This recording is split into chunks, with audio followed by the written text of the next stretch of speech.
This channel does not promote any violent, harmful, or illegal activities. All content provided by this channel is meant for an educational purpose only. রাজাদীপ এই মুহূর্তে breaking নিউজটার দিকে আমাদের নজর রাখতে হচ্ছে। Ration দুর্নীতি মামলায় জামিন জ্যোতিপ্রিয় মল্লিকের। ইডির বিশেষ আদালতে জামিন প্রাক্তন খাদ্যমন্ত্রীর। আসলে আরো বিস্তারিত জানি এই বিষয়টা নিয়ে আমাদের প্রতিনিধি শ্রাবন্তী আমাদের সঙ্গে রয়েছেন। শ্রাবন্তী, দেখো একে একে সকলে জামিন পাচ্ছেন এবং তারপর ফের আরেকবার ইডি সিবিআই তাদের দিকে আরেকবার আঙুল উঠছে। তার কারণ একদিকে যেরকম জ্যোতিপ্রিয় মল্লিককে তারা কখনো রিংমাস্টার বলছেন, কখনো দুর্নীতির কিংপিন বলছেন, বা বলছেন যে তিনি হচ্ছেন দুর্নীতির গঙ্গাসাগর। যাবতীয় টাকা পয়সা যেটা রেশন দুর্নীতি থেকে আসতো সেটা ঘুরপথে জ্যোতিপ্রিয় মল্লিকের কাছে যেত। এত বড় অভিযোগ, কিন্তু তার প্রমাণ কোথায়? প্রায় 15 মাস জেল খেটেছেন জ্যোতিপ্রিয় মল্লিক, তারপরেও সেই প্রমাণ যেটা উপযুক্ত প্রমাণ সেটার অভাবে শেষ পর্যন্ত জ্যোতিপ্রিয় মল্লিক ছাড়া পাচ্ছেন। তার আইনজীবীদের বক্তব্য যে তিনি ছাড়া পাচ্ছেন তার কারণ এর আগেই বাকিবুর থেকে আরম্ভ করে যারা রেশন দুর্নীতিতে অভিযুক্ত ছিলেন, যারা প্রত্যেকে অ্যারেস্ট হয়েছিলেন, তারা প্রত্যেকে জামিন পেয়েছিলেন একমাত্র প্রভাবশালী তকমায় কিভাবে জ্যোতিপ্রিয় মল্লিককে আটকে রাখা হয়। এবং তারপরে নিম্ন আদালত বেশ কিছু শর্তের উপরে নির্ভর করে জ্যোতিপ্রিয় মল্লিককে জামিন দিয়েছেন, যেটা মনে করা হচ্ছে যে ইডি এর বিরোধিতা করবে এবং আগামীকাল তারা উচ্চ আদালতে আসতে পারে। কিন্তু আদতে সেখানেও জ্যোতিপ্রিয় মল্লিককে আটকে রাখা যাবে কিনা, তার কারণ বারবার প্রমাণের বিষয়টা সামনে আসছে, সেটা নিয়ে একটা প্রশ্ন উঠছে। একেবারে অনেক ধন্যবাদ শ্রাবন্তী তোমায়। অর্থাৎ গ্রেপ্তারের প্রায় 14 মাস পর জামিন জ্যোতিপ্রিয় মল্লিক জামিন পাওয়ার পর কি বলছেন তৃণমূল নেতা পার্থ ভৌমিক, শোনাবো আপনাদের। এটা হওয়ারই ছিল।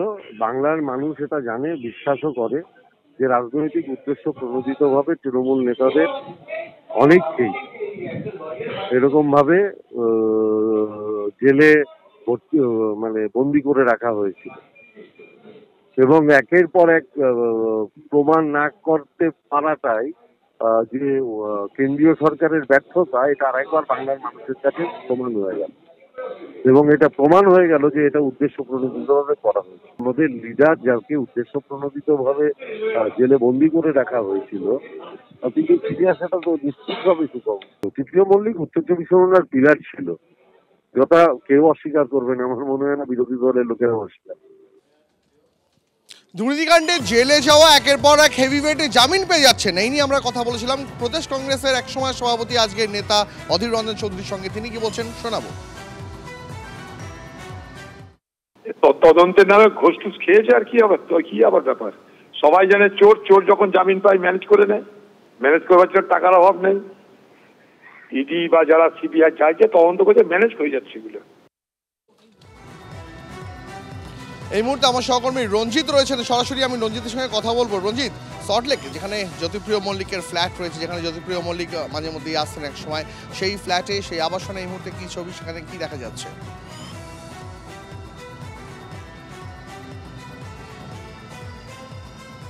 দেখো দীপ, 2023 সালে ঠিক 27শে অক্টোবর এইখান থেকে অর্থাৎ জ্যোতিপ্রিয় মল্লিকের বিসি 244 এবং 245 নম্বর বাড়ি থেকে জ্যোতিপ্রিয় মল্লিককে রেশন দুর্নীতি মামলায় গ্রেপ্তার করা হয়েছিল। প্রায় 14 মাস পরে তাকে জামিন দেওয়া হয় এবং তবে বেশ কিছু শর্ত সাপেক্ষে জামিন দেওয়া হয়েছে, এমনটাই কিন্তু আদালত সূত্র মারফত আমরা জানতে পারছি।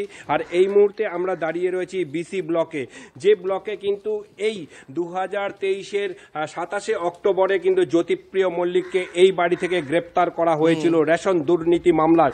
ইডির দেওয়া রিং মাস্টার অর্থাৎ রেশন দুর্নীতি মামলার অন্যতম রিং মাস্টারকে এই বাড়ি থেকে গ্রেপ্তার করা হয়েছিল। পরবর্তীতে আজ প্রায় 50 পানে তখন দেখা যায় সেই খবর আসার পরে যারা তার সমর্থক রয়েছেন বা তৃণমূল সমর্থক রয়েছেন তারা সেই বাড়ির সামনে আসেন, তারা সেখানে আনন্দ উৎসব করেন। এখন এই মুহূর্তে জ্যোতিপ্রিয় মল্লিকের বাড়ির বাইরে তেমন কোনো ছবি দেখতে পাওয়া যাচ্ছে?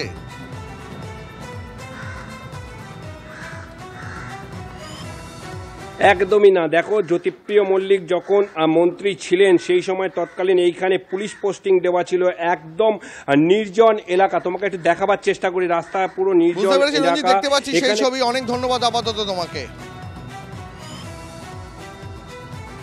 জামিন তদন্তের এই বিচারের একটি প্রক্রিয়া, কিন্তু জামিন মানেই কিন্তু অভিযোগ মুক্ত হওয়া নয়, এটা বিরোধীরা বলছেন। আমরা কথা বলবো, আমাদের প্রতিনিধি আমাদের সতীর্থ সিজার মণ্ডল আমাদের সঙ্গে রয়েছেন।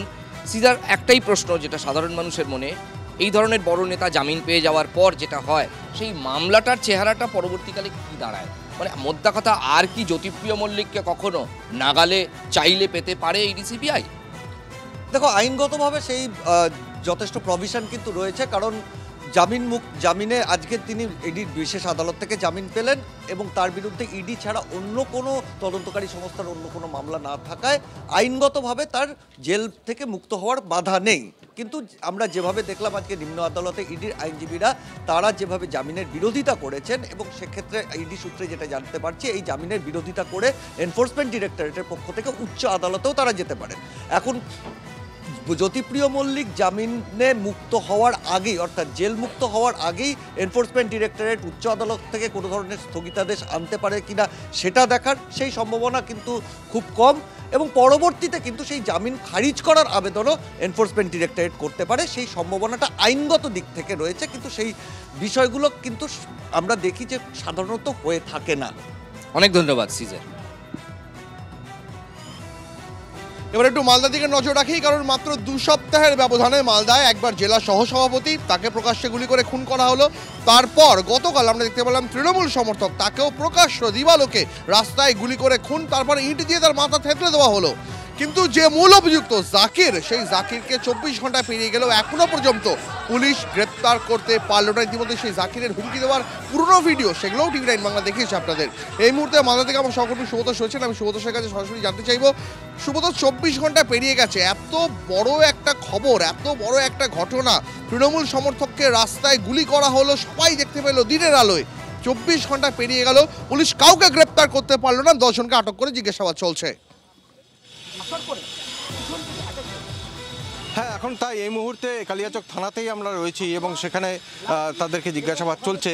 এবং সবথেকে বেশি চাঞ্চল্যকর তথ্য আমি দিচ্ছি যে এখানে যে তৃণমূল কর্মী খুন হয়েছেন, সেই হাসা শেখ, তার স্ত্রী রয়েছেন, তার এই 2 সন্তান, তাদেরকে নিয়ে তারা এখানে হাজির হয়েছেন এই কারণে, ওই অভিযোগপত্র নিয়ে, যে কেন এখনো পর্যন্ত সেই মূল অভিযুক্ত জাকির শেখ কেন গ্রেপ্তার হয়নি। এবং তিনি বলছেন যে, এবং বলা হচ্ছিল যে গুলি করে নাকি তাকে গুলি করা হয়নি, সেই এই কথাও দাবি করেছিল হচ্ছে পুলিশ। কিন্তু তার মুখে শোনা যাক কি বলছেন উনি, কি হয়েছিল।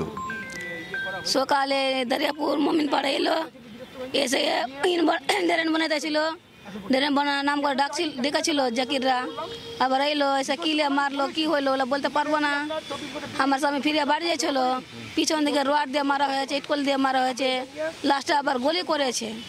করে জাকিরদের আমরা শাস্তি চাই, আমরা 5-6টা ছেলে মেয়ে, আমার বাবাকে মেরেছে, তো আমি শাস্তি চাই, আমার বাবার, আমার ঘর না বাড়ি না মেরেছে, এলা মেলে আমরা কেমন থাকবো চাই আমরা। এখনো পর্যন্ত পুলিশ ধরেনি, পুলিশ বলছে গুলি করেনি, ছাড়েনি, ধরেনি জাকির রাখে, ওদের একটা আসামি ধরা পড়ে। আমার বাবাকে গুলি করেছে, 3টে গুলি করেছে, একটা কানপাট্টিতে করেছে, একটা বুকে করেছে, পিছে ডানাতে করেছে, গুলি করেছে। হ্যাঁ করেছে, ইটলি আমরা শাস্তি চাই। পুলিশ বলছে যে গুলি করা হয়নি।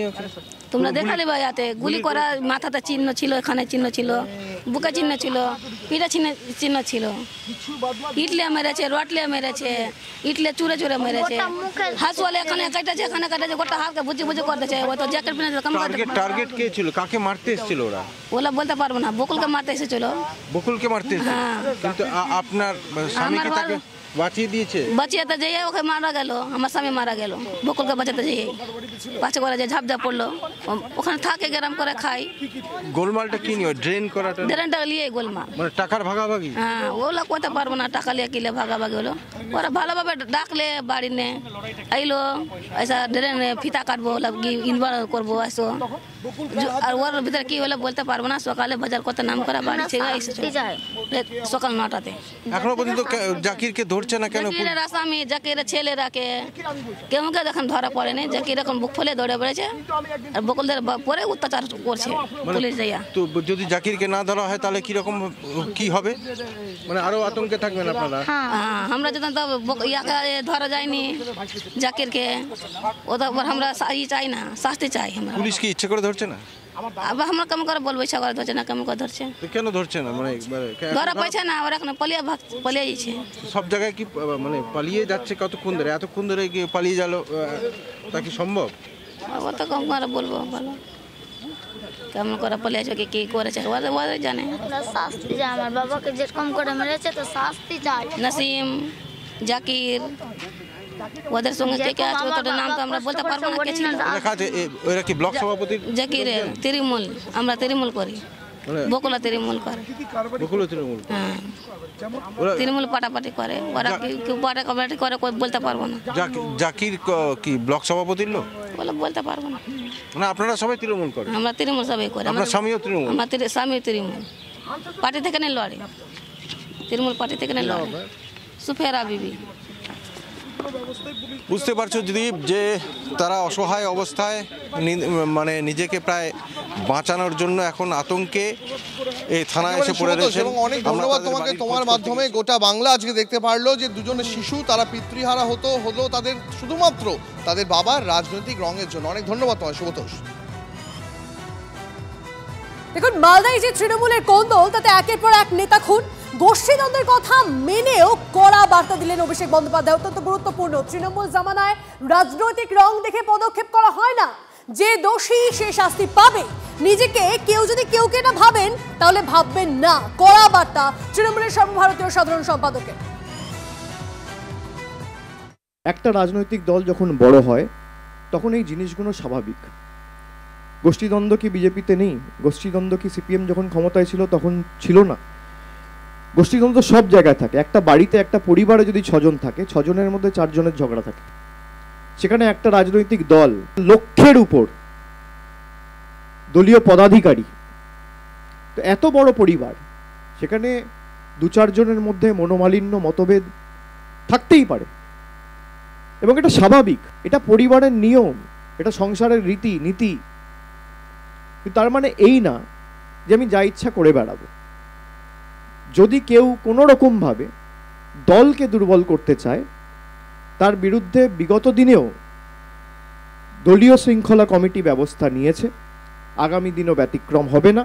এবং কোনো অপরাধের সাথে যদি কেউ যুক্ত থাকে, রাজ্যের পুলিশ প্রশাসন দলমত নির্বিশেষে তার বিরুদ্ধে কঠোর থেকে কঠোরতম ব্যবস্থা নেবে। যে কোনো তদন্তের আগেই তদন্তকারীদের মুক্ত মনে তদন্তে নামা উচিত, এটাই অভিষেক বন্দ্যোপাধ্যায়ের আজকের বার্তার নির্যাস। স্যালাইন কাণ্ডের প্রেক্ষিতে তিনি বলেছেন, কিন্তু একটা জেনেরিক ভার্সনও হতে পারে। শুনুন অভিষেক বন্দ্যোপাধ্যায় ঠিক কী বলেছেন। তদন্ত চলছে, যদি কারোর গাফিলতি এখানে পাওয়া যায় তার বিরুদ্ধে কঠোর থেকে কঠোরতম ব্যবস্থা নেওয়া হবে। এবং আমরা এগুলো আগেও করেছি, দলমত নির্বিশেষে প্রশাসন ব্যবস্থা নিয়েছে যে বিরোধী রাজনৈতিক দলের কাউকে ফাঁসাতে হবে, জটায়ুর তদন্ত আগে থেকে ঠিক করে নেয় এই লোকটাকে ফাঁসাতে হবে, তারপর তদন্ত প্রক্রিয়া শুরু হয়। আর আমাদের তদন্তের মতো চলে। যদি কারোর যোগসাযোগ থাকে, রাজ্য পুলিশ প্রশাসনকে মুখ্যমন্ত্রী বারে বারে বলেছে তদন্তের মতো এগোবে। যদি কেউ কোনো রকম ভুল করে, কোনো রকম কোনো অপরাধের সাথে যুক্ত থাকে, সে যে রাজনৈতিক দলের হোক, সে যে বর্গের হোক, যে ধর্মের হোক, যে জাতির হোক, একজন দোষী, একজন অপরাধী। অপরাধীর কোনো জাত হয় না, অপরাধীর কোনো ধর্ম হয় না, কোনো রাজনৈতিক দল হয় না। আমরা ব্যবস্থা নিয়েছি এবং আগামী দিনেও ব্যতিক্রম হবে না। আমাদের সঙ্গে রয়েছেন আমাদের প্রতিনিধি, আমাদের সতীর্থ সৌরভ গুহ। সৌরভ, বেশ কিছু কথা এমন আছে যে কথাগুলো সম্ভবত কোনো প্রশ্ন ছিল না তার কাছে, তিনি নিজেই টেনে এনেছেন এবং সেখানে তিনি তদন্তের ক্ষেত্রে একটা অদ্ভুত ঔদার্যের কথা বলছেন, এটা কেন?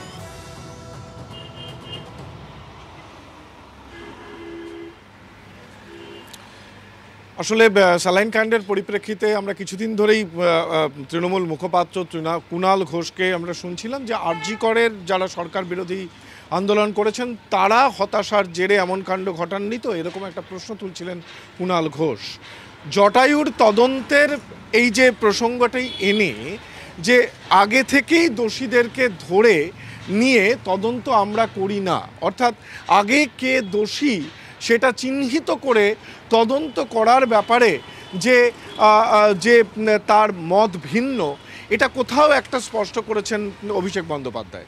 আজকে একটা খুব গুরুত্বপূর্ণ কথা, বেশ কয়েকটি গুরুত্বপূর্ণ কথা বলেছেন, যেমন মালদার পরিপ্রেক্ষিতে বলতে গিয়েও সামগ্রিকভাবে দলের প্রায় সবার কাছেই বার্তাটা তিনি রেখেছেন যে কেউ কেটা নন। সাধারণ সম্পাদক অভিষেক বন্দ্যোপাধ্যায় থেকে সাধারণ একজন কর্মী, সবাই দলীয় শৃঙ্খলার মধ্যে।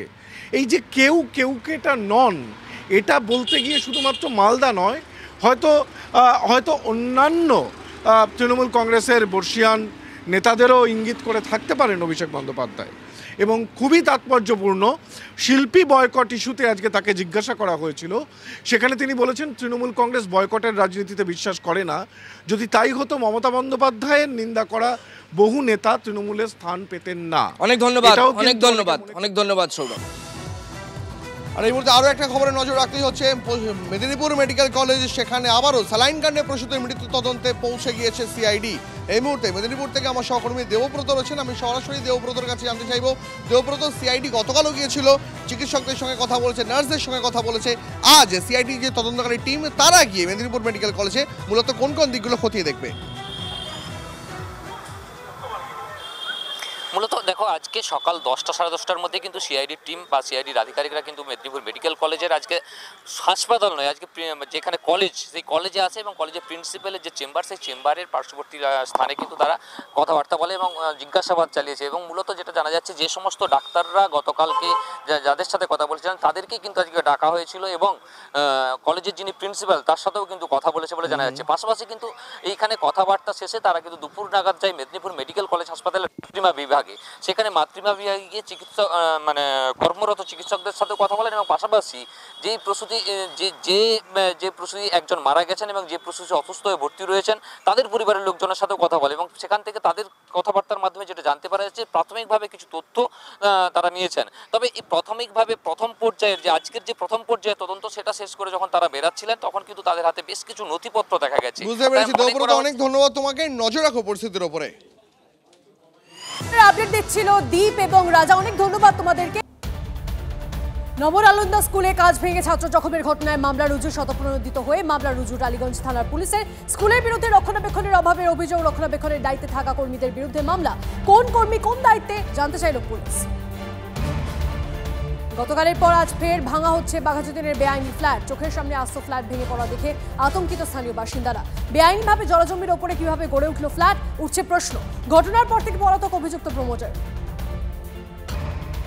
বাঘাযতীনে বহুতল ভেঙে পড়ার পর দায় এড়াতে মরিয়া পুরসভা। প্রমোটার, ফ্ল্যাট মালিক ও কনস্ট্রাকশন কোম্পানির বিরুদ্ধে এফআইআর দায়ের। কিন্তু বেআইনি ফ্ল্যাট হলে ট্যাক্স, মিউটেশন, জলের সংযোগ কিভাবে? প্রশ্ন তুলছেন ভেঙে পড়া আবাসনের বাসিন্দারা। এতদিন কি চোখ বুজেছিল পুরসভা, উঠছে প্রশ্ন। ফের রোগী হয়রানির ছবি এসএসকেএমে। দীর্ঘক্ষণ রোগীকে ট্রলিতে ফেলে রাখার অভিযোগ পরিবারের। পথ দুর্ঘটনায় গুরুতর জখম হন ফুড ডেলিভারি অ্যাপের এক কর্মী। রাত 2টো হাসপাতালে ঘুরে আরজি করে নিয়ে যাওয়া হয় যুবককে। পা কেটে বাদ দেওয়ার কথা বলেন আরজি করে চিকিৎসকেরা। শেষে এসএসকেএমে ভর্তি করে পরিবার, গুরুত্বই দেননি চিকিৎসকেরা, অভিযোগ পরিবারের। পূর্ব বর্ধমানের আউশগ্রামে হারহিম হত্যাকাণ্ড। 2 শিশুকন্যার সামনে স্ত্রীকে খুন, স্বামীর খুনের পর দেহ পুঁতে মেয়েদের নিয়ে রাতে ঘুমোয় অভিযুক্ত। পরে মাটি খুঁড়ে দেহ উদ্ধার পুলিশে। স্ত্রীকে খুনের অভিযোগে গ্রেপ্তার অভিযুক্ত স্বামী। দিনহাটায় জোড়া খুনে চাঞ্চল্যকর দাবি নিহত স্ত্রীর। মৃত হাসানুর রহমানের স্ত্রীর অভিযোগ, ভ্যাটাগুড়ির জাকির মিয়া এবং তার সঙ্গীর পুরনো শত্রুতার জেরে স্বামীকে বাড়ি থেকে ডেকে নিয়ে গিয়ে খুন করা হয়েছে। নিহত অপরজন ঘটনা দেখে ফেলায় তাকেও খুন করা হয়েছে বলে অভিযোগ। বাঘাযতীনে বহুতল বিপর্যয়, বেআইনি নির্মাণের বিরুদ্ধে পথে নামল বামেরা। এদিন প্রতিবাদ মিছিল করেন সিপিএম কর্মী সমর্থকেরা। অভিযুক্তদের দ্রুত গ্রেপ্তারির দাবি তোলা হয়। ফের নতুন করে বাঘের আতঙ্ক। রাইকা পাহাড় জঙ্গল সংলগ্ন এলাকায় কিছুদিন আগের যেখানে জিনাত ছিল সেখানেই ঘাঁটি কেড়েছে বেলপাহাড়ির বাঘ। পুরুষ বাঘ হন্যে হয়ে তার মহিলার সঙ্গে জিনাতকে খুঁজছে বলে অনুমান। রাইকা পাহাড় সংলগ্ন বেলডুংরি পাহাড়তলিতে দেখা গিয়েছে বাঘের পায়ের ছাপ।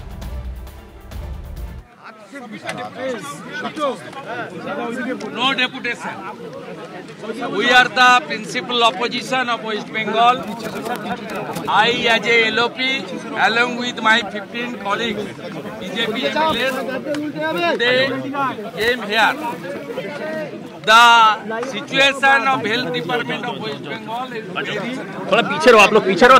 क्यों कर रहे हो? हम लोग यहाँ आई, स्पेशल सेक्रेटरी उसको उन्होंने उनके ऊपर हम लोग एलिगेशन दिया जो 13 दिसंबर का बाद क्यों नहीं आप लोग बैन किया और अलर्ट हुआ, उनका कोई जवाब नहीं था। ठीक, सीज लेडी की जवाब नहीं थी।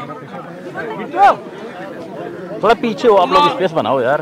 On behalf of the health department she told that we are already issued a notification on 11th December 2024. I raised my voice that issued a WhatsApp message all on 8th January after LOP posted in his X handle 2:45-48 PM.